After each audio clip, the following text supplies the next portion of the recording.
Nisma e amnistisë për të legalizuar kapitalin në banka është gati. Në një intervistë për televizionin Klan, kryeministri Edi Rama zbuloi se brenda vitit do të nisë zbatimi kundrejt një pagese minimale. Paratë e pa legalizuara do të jenë subjekti OFL-s. Një ditë para manifestimit të thirrur nga presidenti, kryeministri Rama ironizoi se shqiptarët nuk mund të jenë peng i beslidhjes apo beslikes. Kreu i shtetit përsërit thirrjen që shqiptarët të dalin masivisht. Basha konfirmon pranimin tubim. Task Forca për koronavirusin thot se në vendin tonë nuk ka ende asnjë të prekur, edhe pse janë verifikuar 29 raste të dyshuara. Sipas të dhënave zyrtare, janë 13.000 persona që kanë hyrë nga vendet me raste të tilla që janë mbajtur në monitorim. Kompania koncesionare e aeroportit të Rinasit ka refuzuar rekomandimin e qeverisë për uljen e tarifave që ndikojnë direkt tek çmimi i biletave. Rekomandimi u bën nga një konsulent i pavarur i pajtuar nga qeveria. Kuksi njoftoi se do të prezantonte sot trajnerin e ri, por më pas anuloi konferencën për shtyp. Burimet bëjnë të ditur se nuk është arritur plotësisht akordi me Skënder Gegën, ndërsa negociata është edhe Bledi Shkëmbi.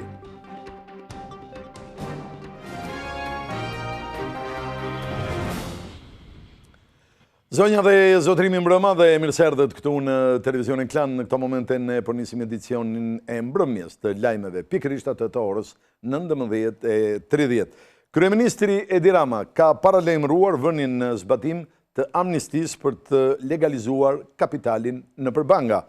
Gjatë një interviste për televizionin Klan, ai zbuloi se qytetarëve do t'u jepet një afat në deklarimin e parave në banka. Brenda këtij afati, tha Rama, askush nuk do të kthej kokën pas për të kërkuar llogaritë për paratë të cilat do të legalizohen. Amnistia fiskale dhe penale që kryeministri lajmëroi një ditë më parë do të nisë të funksionojë brenda verës së këtij viti. Në intervistë për televizionin Klan, Edi Rama sqaron të gjitha detajet e nismës që synon formalizimin e të gjithë parave të shqiptarëve brenda dhe jashtë vendit. Jo, amnistia do të bëhet menjëherë, ne kemi punuar për disa muaj për këtë. Ka qenë një nga masat që ne kemi konceptuar edhe në funksion të nevojës për të mbledhur kontribute për ndërtimin. Amnistia ka një kohë ku jep mundësinë gjithëve që të formalizohen, duke i garantuar një herë për gjithmonë se askush nuk do të kthejë kokën mbrapa për t'ju kërkuar llogari për sa ata do të formalizojnë brenda këtij afati, por nga ana tjetër, mbas kalimit të këtij afati, edhe kjo para, edhe këto asete do të trajtohen njësoj siç trajtohen sot paratë dhe asetet e krimit. Rama thotë se është konsultuar dhe me ekspert ndërkombëtar dhe është ndjekur modeli i vendeve që kanë ndërmarrë këtë amnisti dhe ka rezultuar e suksesshme, por ai është i vendosur që me apo pa mbështetjen e institucioneve të huaja, kjo nismë do të zbatohet patjetër. Besoj që ne do ta bëjmë këtë gjë jo vetëm si një shprehje vullnetit ton në funksion të njerëzve, por edhe si një masë që nuk do të pengohet brutalisht nga partnerët tanë. Rama sqaron dhe arsyet pse kur ishte në opozit, nuk e mbështeti një nismë të tillë të iniciuar nga qeveria Berisha. Spari amnistia në atë kohë ka qenë e cunguar, nuk ka qenë një amnistie plot dhe ne jemi kundërvënë asaj amnistie pikërisht sepse në atë kohë nuk kishte asnjë vullnet real për të luftuar krimin me të vërtet dhe asnjë vit kuqe mes të ardhurave nga krimi dhe të ardhurave nga puna. Një material më të zgjeruar të intervistës kryeministrit Edi Rama dhe në gazetares ton Elia Zotka do të keni mundësi ta ndiqni në fund të këtij edicioni lajmesh. Vetëm pak metra larg godinës presidencës në krah të rinjve socialistë, kryeministri Edi Rama ironizoi thirrjen e kreut të shtetit për manifestimin e datës 2 mars. Për kreun e qeverisë, vendi nuk mund të jetë peng i beslikes, thaj. Teksa presidenti Ilir Meta ka kërkuar një beslidhje të dytë me shqiptarët në tubimin e 2 marsit. Nga Kongresi i Partisë Socialiste, Edi Rama nuk la pa thumbuar kreun e shtetit, pak metra larg zyrës së tij, i rrethuar nga të rinjt socialist. Nuk është debat, s'mund të jetë debat që të marrim vendin peng. Debati që artificialisht ka marrë peng mediat për gjithë këto kohë. Beslidhja dhe beslikja. Nuk është ky debati. Kush është me beslidhjen, kush me beslike. Pa kuptim, humbje kohe, humbje energjish, degradimi madh dhe goditje e shpresës se në këtë vend mund të jetohet normalisht dhe se ky vend nuk është peng i atyre që shfaqen në televizor, sigur janë ata dhe pas atyre s'ka asgjë tjetër. Ironinë e vijoi më tej duke sjellë në vëmendje akuzat e presidentit Meta, i cili ditët e fundit ka folur për grushteti nga ana e mazhorancës në tentativën për kapjen e gjykatës kushtetuese. Deri dhe çmendurit më të mëdha është e pakufishme. Imagjino, mjafton të dëgjosh këtë që keni mbrapa ju për të kuptuar se deri ku shkon në Shqipëri liria për t'ia fut kot. Pasi të roqi vërejtje strukturave të Partisë Socialiste për hapjen dhe ruajtjen e balancës gjinore për postet drejtuese. Të njëjtën kritikë adresoi edhe ndaj forumit rinor, i cili përmbylli punimet e Kongresit. Nëse do të kemi dhe 4 vjet tjera si këto 4 vjet që kishim në fresh, s'ka që na duhet fresh fare. Kongresi i Partisë Socialiste zgjodhi edhe 134 antarët e rinj të Asamblesë Kombëtare. Forum ky që do duhet më pas të përzjedhë dhe kryesinë e re të kësaj force politike. Një ditë para manifestimit në bulevardin Dëshmorët e Kombit, presidenti Lajmeve njoftoi se do të bëjë një kallëzim penal për mënyrën se si ndryshoi ligji për tatimin për të ardhurat në dhjetor të vitit 2018. Meta u bëri thirrje të gjithë atyre që kanë një biznes të vogël dhe që janë investitor serioz të i bashkohen manifestimit. Ndjekim presidentin. Me këtë ligj, tatimi mbi dividendin, fitimin u bë nga 15% në 8% me efekt prapaveprues. Nga viti 2018 pa kufizim kohor, qindra milion euro që duhet paguanin oligarkët dhe gjithë ata të cilët ishin lajmëruar nga qeveria se do të bëj një favorizim i tillë diskriminues në favor tyre dhe poshtrues për të gjithë sipërmarrësit e ndershëm në këtë vend që paguajnë taksat për të respektuar forcimin e shtetit ligjor, kuptohet se çfarë kanë fituar. Ky parashikim bie ndesh hapur me nenin 155 kushtetutës, i cili e ndalon në mënyrë të qartë efektin prapaveprues të lehtësirave fiskale. Vazhdojmë. Është një nga krimet më të mëdha që kanë ndodhur, krim kushtetues dhe financiar, sepse dëmton direkte financat publike, qytetarët shqiptar dhe sipërmarrësit e thjesht, se janë ata që e paguajnë. Një ditë para tubimit, presidenti i Republikës Ilir Meta ka ftuar shqiptarët që të protestojnë me thirrjet e duam Shqipërinë si gjithë Europa kundër shkeljes së kushtetutës nga ana e majorancës. Kreu i shtetit postoi një video me thirrjet e studentëve rreth 30 vite më parë, duke shtuar se nuk e kishte menduar se pas kaq shumë kohësh do t'i ftonte qytetarët të mbloronin pluralizmin politik, lirinë dhe demokracinë. Edhe kryetari i Partisë Demokratike Lulzim Basha do të jetë në tubimin e ditës së hënë. Basha e konfirmoi praninë e tij përmes një mesazhi në rrjetet sociale ku shkruan: si qytetar i vendit tim, si bashkëshort dhe si prind, është detyra ime të mlidhem së bashku me bashkëqytetarët e mi në mbrojtje të kushtetutës. Kryeministri Edi Rama ka shkëmbyer replika me kreun e Aleancës për Ardhmërinë e Kosovës Ramush Haradinajn, të cilin e akuzon se po baltos figurën e kryeministrit Albin Kurti pas heqjes së taksës me Serbinë. Përmes një postimi në rrjetet sociale, kreu i qeverisë shqiptare i kërkon homologut të tij Kurti të mos trembet nga këto sulme të ulta, duke theksuar se taksa e vendosur ndaj produkteve serbe shkatërroi reputacionin ndërkombëtar të Kosovës. Pas këtyre deklaratave ka reaguar Haradinaj, sipas të cilit reagimi i Ramës vjen nga prishja e planit serbomall për Kosovën. Haradinaj uron që Kurti të vazhdoj rrugën e tij të bllokimit të shtegut të Ramës e të tjerëve për coptimin e Kosovës dhe fuqizimin e Serbisë e Rusisë në rajonin tonë, duke mbajtur taksën deri në kontratën finale për njohje.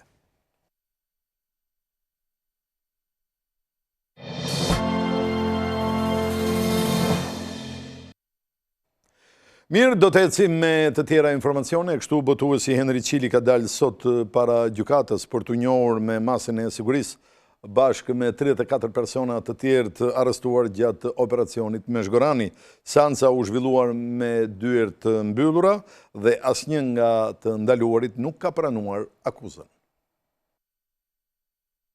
Ka ndalë këtë të diel para gjykatës 35 të arrestuarit e operacionit me Zhgorani që çoi në pranga mes të tjerëve dhe botuesin Henri Cili. Njëri pas tjetrit të ndaluarit bën prezantimin para gjykatës, e cila do të vlerësojë kërkesën e prokurorisë që ka kërkuar arrest me burg. Cili akuzohet se ka marrë përsipër të ndihmonte për lirimin nga burgu të vëllezërve Arbion dhe Albana Liko, të dënuar përkatësisht me burg për jetë dhe 18 vjet për vrasjen e efektivit të Reneas, Ibrahim Basha në vitin 2015 në Lazarat. Në raportin e prokurorëve që u lexua edhe në gjykat, botuesi është përgjuar duke ofruar ndihmë në këmbim të parave dhe pasurive për të ndikuar tek një antar i sistemit të drejtësisë, me qëllim lirimin nga burgu të vëllezërve Aliko. Ndaj cilit rëndojnë 6 akuza si ushtrimi i ndikimit të paligjshëm ndaj personave që ushtrojnë funksione publike, falsifikimi i dokumentave në bashkëpunim, mashtrim, fshehje të ardhurave dhe pastrimi parave. Operacioni me Zhgorani nisi fillimisht për falsifikim kartmonedash dhe trafik të lëndëve narkotike, por më pas zbuloi tentativën për ndërhyrje në sistemin e drejtësisë. Gjykata e Durrësit ka lënë në burg 63 vjeçarin i cili pak ditë më parë vrau duke e goditur me levë bashkëshorten e tij. Para gjykatës, ai është shprehur i penduar për krimin ndërsa tha se kohët e fundit kishin patur mosmarrveshje në çift.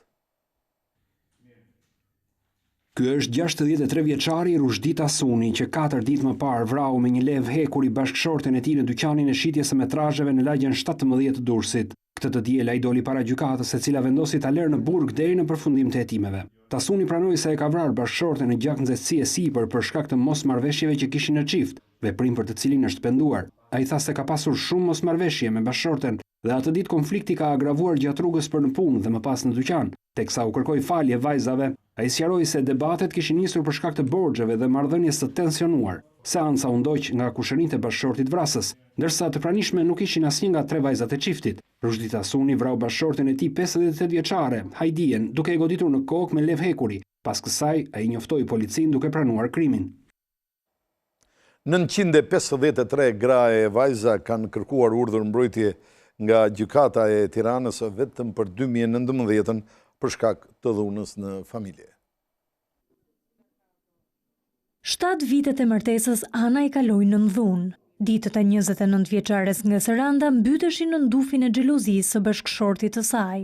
Dhunë psikologjike, stres, thuajse e përditshme. Xhelozia ka të bëjë pa të drejtë. Shumë e të mëshme të vazhdosh me dhunë mirë unë, po edhe fëmia nuk mund të kalojë një dhunë. Prej një viti, Ana i ka dhënë fund martesës për të nisur një jetë tjetër me detyrime dhe ëndra të reja. Familja ne themi është e shenjtë, por që të jetë e shenjtë familje duhet të jenë të dyja palët që ta mbajnë këtë familje. Mora një guzim shumë të madh dhe i thash stop kësaj dhune. Shifrat e një viti më parë flasin se lufta për të shkëputur nga një marrëdhënie e dhunshme ka qenë për të paktën 953 gra dhe vajza, por më pak se 50% e tyre kanë mundur të fitojnë një urdhër mbrojtje nga gjykata e Tiranës.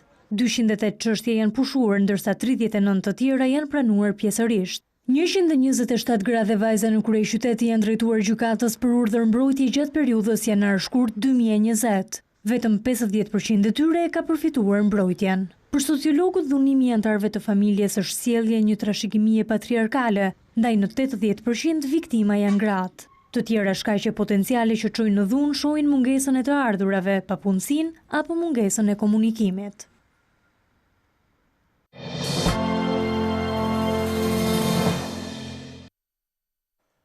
Në Ministerinë e Shëndetësisë është mbledhur task forca për koronavirusin, megjithatë sipas të dhënave zyrtare në vendin tonë ende nuk ka asnjë rast. Shqipëria mbetet ende zyrtarisht jashtë hartës së vendeve të prekura nga koronavirusi. 3 rastet e reja për të cilat u dyshuar rezultuan negative pas testimit të kryer të shtunë në laboratorin e virologjisë në Institutin e Shëndetit Publik. Nga periudha e shfaqjes së epidemisë së koronavirusit në Kinë dhe deri në mbrëmjen e djeshme, 29 raste janë testuar dhe të cilët kanë rezultuar të gjitha negativ, përkufizuar sipas infeksionit të sipërm respirator dhe historisë udhëtimit me vendet që kanë pasur shpërthime komunitare. Sa i takon fluksit të udhëtarëve në 24 orë, në Shqipëri kanë hyrë mbi 13.000 persona, të cilët janë monitoruar nga strukturat shëndetësore. Ministria e Shëndetësisë dhe Mbrojtjes Sociale rekomandon për udhëtarët që kanë udhëtuar nga rajonet e prekura me shpërthime komunitare dhe që kanë pasur kontakte me personat e smur apo dyshuar me COVID-19 të vetë karantinohen për 14 ditë. Në numrin 127 të urgjencës kombëtare janë regjistruar rreth 1500 telefonata vetëm në 24 orët e fundit. Shkojmë në Itali, ku në të kundërt koronavirusi po përhapet me shpejtësi, ndërkohë autoritetet e Lombardisë japin alarmin se spitalet janë prag kolapsi, mungojnë shtretërit dhe mjekët për të kuruar pacientët për shkak të mbingarkesës. Spitalet e rajonit të Lombardisë në Itali janë pranë kolapsit për shkak të numrit të jashtëzakonshëm të dështruarve që kurohen nga koronavirusi. Mungojnë shtretërit, sidomos për ata që janë në terapi intensive, po ashtu edhe mjekët. Qeveria ka vendosur të thrasë mjek në pension për situatën e krizës. Organizata Botërore e Shëndetësisë kërkoi krijimin e strukturave të posaçme si pjesë e spitaleve vetëm për kurimin e koronavirusit. Numri të vdekurve në të gjithë Italinë ka arritur në 34 dhe mbi 1500 ai të infektuarve. Shkollat do të vijojnë të qëndrojnë të mbyllura në veritë e Italisë deri më 8 mars. Autoritetet në Milano kanë gjetur si zgjidhje aplikacionin e shkollës online. American dhe Turkish Airlines janë kompanitë ajrore të radhës që kanë pezulluar fluturime drejt Italisë, teksa edhe në Francë numri i prekurve nga koronavirusi ka arritur në 100. Autoritetet kanë vendosur të mbyllin shumë institucione publike, ndër të cilat edhe muzeun e famshëm të Luvrit. Ka bërë bujë rasti i shërimit të një 98 vjeçare në Wuhan, vatrën e koronavirusit, e cila ishte paraqitur në spital në gjendje të rëndë. Në gjithë globin numërohen 2979 të vdekur, gati 87.000 të infektuar dhe mbi 42.000 të shëruar.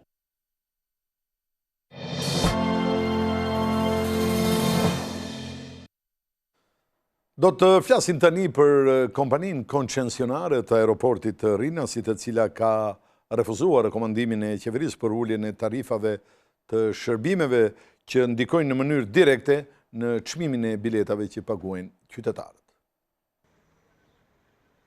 Koncesionari i aeroportit të Tiranës ka refuzuar të pranojë uljen e tarifave që vendosen ndaj linjave të fluturimit, një nga rekomandimet e para që është bërë në raportin e firmës BDO, e cila është përzgjitur si eksperte e pavarur nga ana e qeverisë shqiptare për rishikimin e balancës ekonomike të kontratës. Negociatat me palën e aeroportit të Rinasit kanë rinisur përpara një muaji, por burime konfidenciale për televizionin Klan bëjnë me dije se pretendimet për rritjen e të ardhurave dhe fitimeve për te skenarit bazë të rënë dakord në kontratë janë kundërshtuar nga ana e koncesionarit. Ndër të tjera, kompania kineze ka argumentuar se është në fazë investimi, duke përmendur rinovimin e ambienteve të terminalit dhe zgjerimin e pistës së aeroportit. Pritet që negociatat të kenë një fazë të dytë, e nëse nuk do të ketë konsensus, qeveria mund të çojë çështjen në arbitrazhin ndërkombëtar. Një vit më parë, avokatura e shtetit kontraktoi një kompani të huaj për të dhënë asistencë teknike mbi këtë mosmarrëveshje, nëse rruga e vetme do të mbetej arbitrazhi. Në bazë të nenit 19.4 të kontratës së koncesionit, qeverisë shqiptare buron e drejta për të nisur rishikimin e pavarur ekonomik, nëse një kompani që zgjidhet si eksperte konstaton se ka lindur një disekuilibër. Në këtë rast, BDO ka gjetur se aeroporti i Tiranës ka realizuar 120 milion euro më shumë të ardhura se skenari bazë për vitet 2004-2017, ndërsa vlerësohet se fitimet neto deri në fund të përfundimit të kontratës do të arrijnë në 290 milion euro nga 120 milion që ishte rënë dakord në skenarin bazë të kontratës. Tarifat e larta që vendosen kompanive ajrore kanë bërë që Shqipëria të ketë çmimet më të larta të biletave në rajon dhe Europë, ndërsa për momentin Rinasi është i vetmi aeroport i operueshëm në territorin tonë.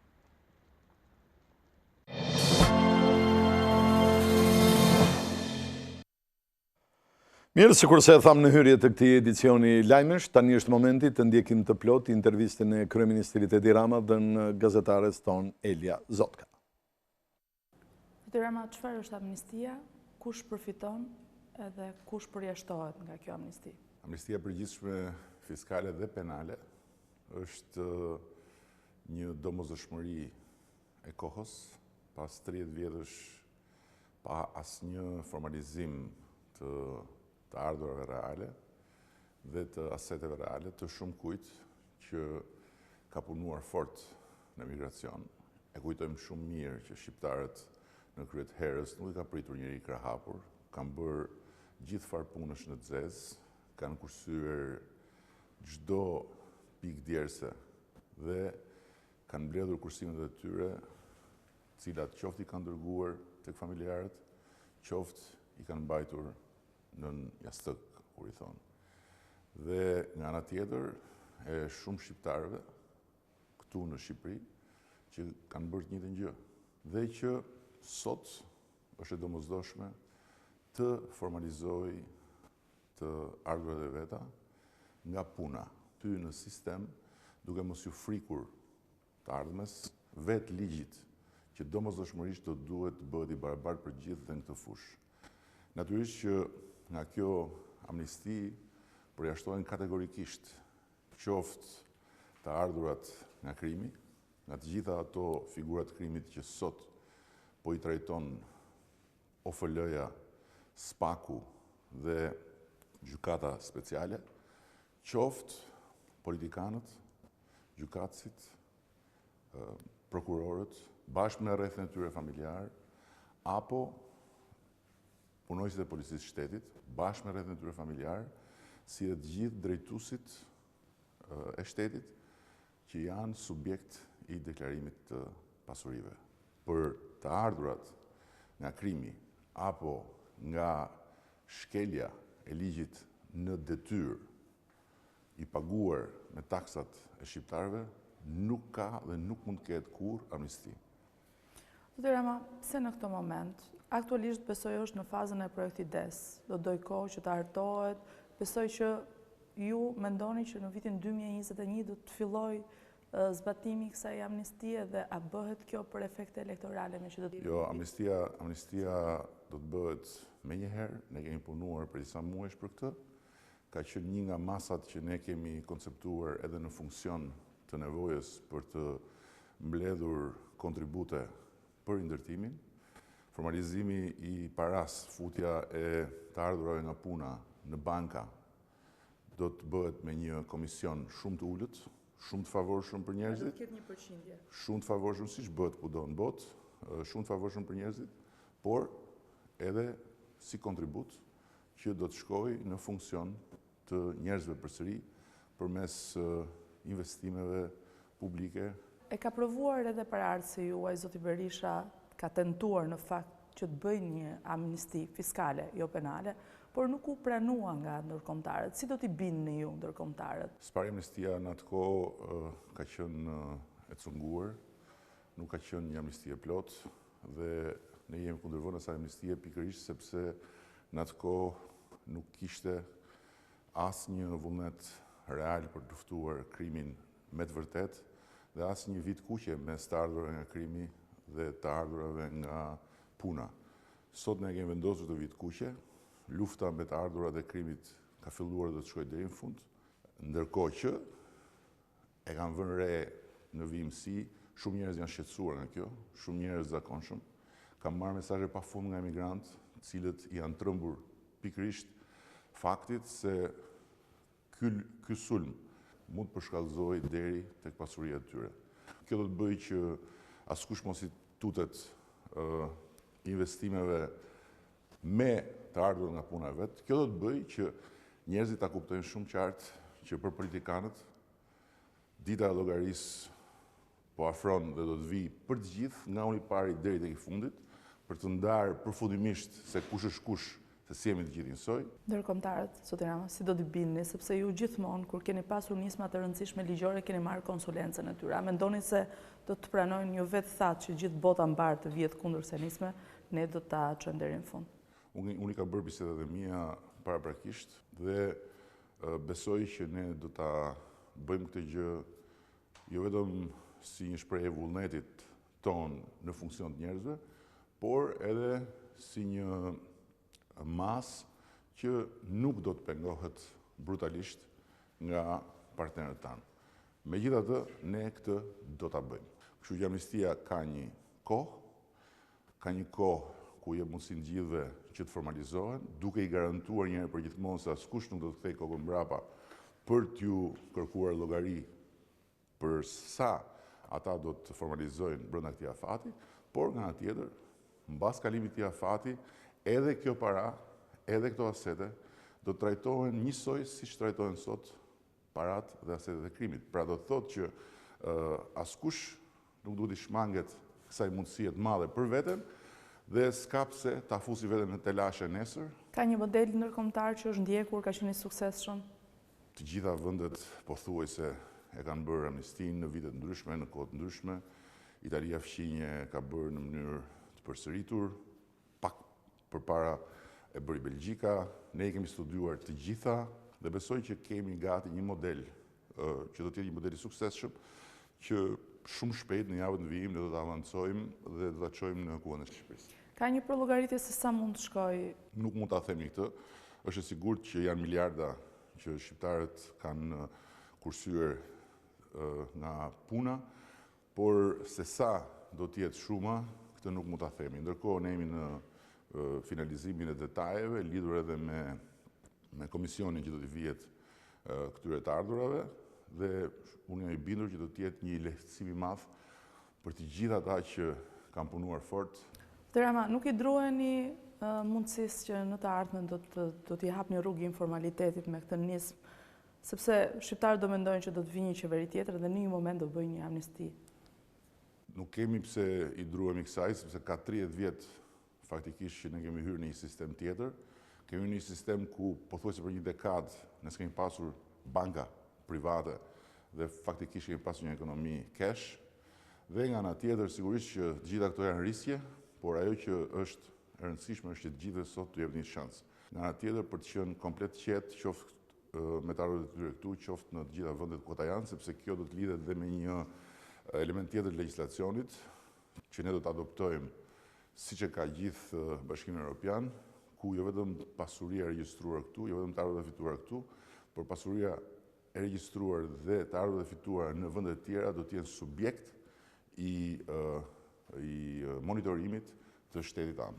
Një pyetje të fundit, zoti Rama, mendoni që do të gjeni konsensusin dhe dakordsinë e opozitës, them edhe asaj opozitës që është jashtë parlamentit, a mendoni që presidenti i Republikës do ta dekretojë këtë? Presidenti i Republikës është shqetësimi im i fundit, me thënë drejtën. Opozita? Besoj që të duhet ta mbështes, por nuk mund bëj asnjë parashikim, sepse tani më opozita është midis Shilës dhe Karibës, që nuk di ku është dhe s'di nga të shkoj, aq më tepër që tani ka dalë edhe beslikja e Lezhës. Faleminderit. Këtu përfunduam të edicion Lajmesh, ndërkohë juftoj të qëndroni me programacionin e televizionit Klan, i cili do të vijoj pas motit me njëherë me lotarin Tornado, dhe në ora 20:20 do të keni mundësi të ndiqni serialin e suksesshëm turk Kuzgun. Zonja dhe zotrinj, ju falenderit për vëmendjen, ne bashkë do të shihemi në edicionin e radhës. Deri atëherë, mirupafshim.